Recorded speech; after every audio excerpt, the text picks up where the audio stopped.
Friends, this is doctor Shruti from advance hospitals Ahmedabad. आज हम देखने वाले हैं नी पेन के लिए, घुटने के दर्द के लिए घरेलू उपचार, home remedies for knee pain. तो first of all I would like to clear कि नी पेन जो है वो बहुत सी कैटेगरीज में फॉल होता है, जिसमें से टू मेन कैटेगरीज आर, अगर हम मेन कैटेगरीज को देखें तो वो है acute and chronic, and then we will discuss about the sub categories. तो नी पेन जो है, फर्स्ट में be acute knee pain. Acute knee pain मतलब जो knee pain arises from fresh injuries. कोई फ्रेश इंजरी हुई है आपको, आप कहीं गिरे हैं, आपका पैर ट्विस्ट हो गया है, आप कोई स्पोर्ट्स खेल रहे थे और उसमें आपको कोई इंजरी हुई है, तो वो जो फ्रेश इंजरीज होती है जो एक हफ्ते के अंदर अंदर हुई होती है, उनको अक्यूट पेन की कैटेगरी में हम रखेंगे। अक्यूट पेन जो है उसका सबसे श्योर शॉट जो इलाज है, जो आप घर पे बिना डॉक्टर को विजिट किए कर सकते हैं, वो है RICE। आपको राइस जो है वो याद रखना है, जिसमें से R इज फॉर रेस्ट। आपको जब भी कोई फ्रेश इंजरी हो तो ध्यान रखें कि आप बहुत ज्यादा हैवी एक्टिविटीज ना करें, चलना भागना कूदना जो है वो कम कर दें और आप थोड़ा सा घर पे रेस्ट करें, ठीक है। The second one is eyes. The most frequently asked question is कि मैम आइस करना चाहिए कि हॉट पैक करना चाहिए। जब भी अक्यूट इंजरी हो, फ्रेश इंजरी हो, जब आपका जॉइंट जो है वो स्वॉलन हो जाए, गर्म हो जाए, रेड हो जाए, लाल हो जाए, उस टाइम पे आइस ही यूज करना चाहिए। फॉर द फर्स्ट 2-3 डेज, जब तक स्वेलिंग घटे नहीं, तब तक ice application is better than hot application. C जो है वो है फॉर कंप्रेशन। अगर आपको लगता है कि आपको बहुत ज्यादा सूजन आ गई है, तो आप एक कंप्रेशन बैंडेज जो किसी भी मेडिकल स्टोर में अवेलेबल है, क्रेप बैंडेज जिसको बोलते हैं, वो आप अपने नी पे रैप कर दीजिए ताकि स्वेलिंग ज्यादा बढ़े नहीं। बट ध्यान रखिए कि आप बहुत ज्यादा टाइट रैप ना करें, ब्लड सर्कुलेशन जो है वो हैम्पर नहीं होना चाहिए। तो third one is compression and E is for elevation.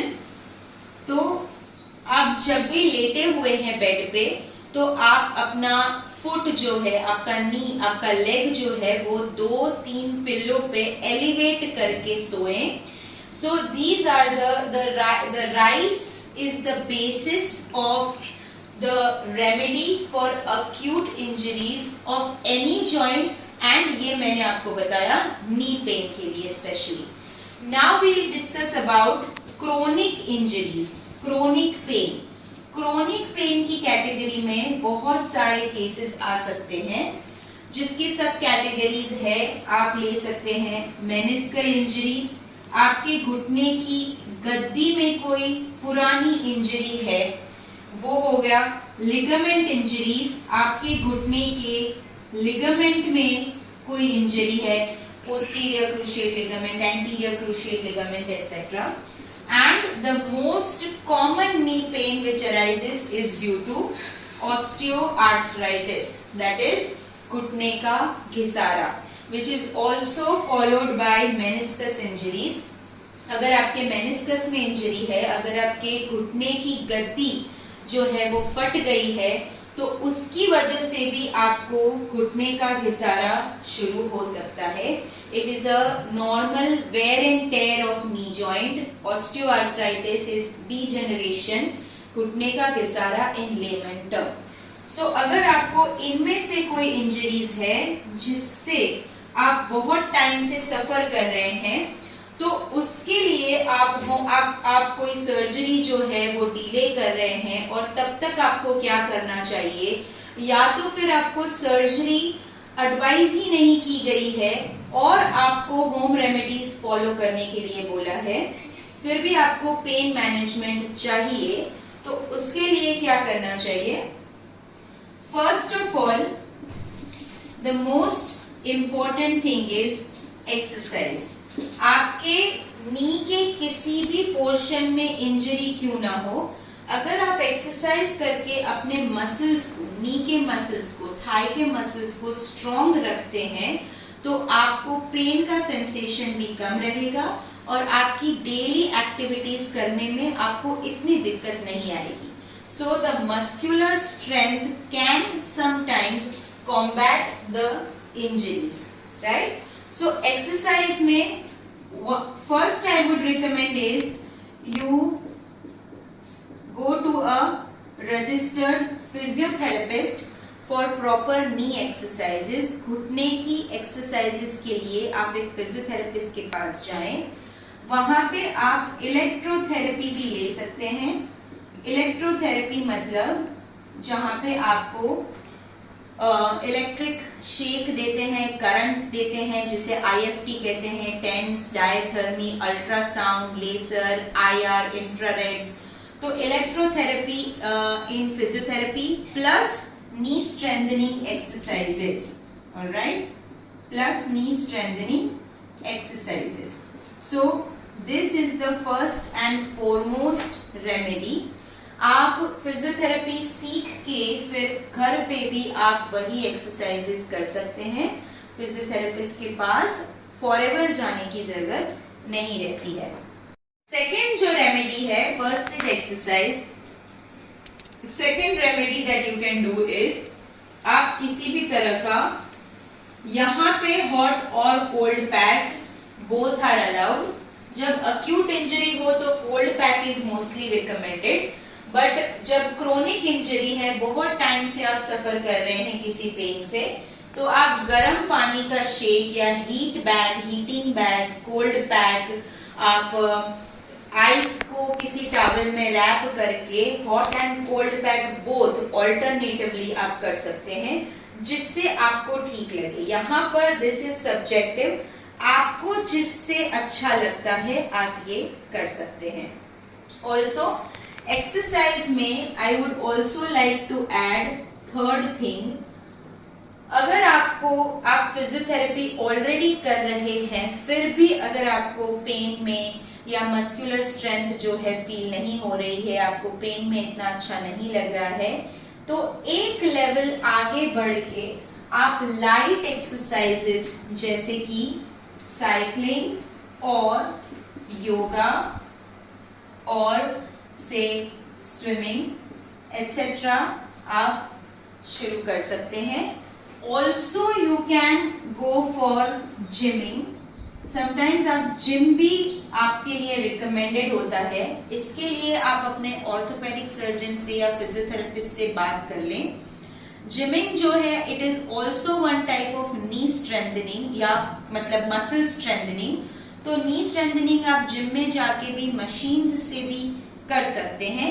अगर आप ऑलरेडी ये ट्राई कर चुके हैं तो आप एक लेवल आगे बढ़ के अपने मसल्स को और चैलेंज कर सकते हैं. हमने देखा कि आप योगा भी कर सकते हैं साइकिलिंग, स्विमिंग एंड जिमिंग के अलावा. तो योगा में आप ये स्पेशली ध्यान रखें कि आपको वज्रासन जैसे जो पोजेस होते हैं, जिसमें आपके घुटने को पीछे मोड़ के आपको घुटने पे बैठना होता है, वो वैसे वाले जो पोजेस हैं वो आप, अगर आपको स्पेशली खिसारा है तो आपको अवॉइड करना चाहिए. ठीक है. अदरवाइज आप योगा में जो स्ट्रेचिंग पोजेस है वो आप कर सकते हैं, जितना आपका बॉडी आपको अलाउ करे.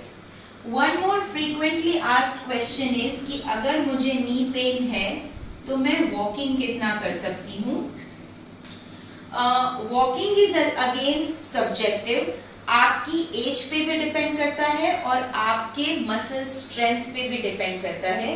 तो अगर आप पहले से एक वोरेशियस वॉकर हैं, तो मतलब आप पहले से वॉक करते आए हैं, तो आप अपना वॉकिंग अपने नी पेन के हिसाब से कंटिन्यू रखिए. जिस भी दिन आपको पेन ज्यादा है आप वॉकिंग हल्का सा अवॉइड कीजिए.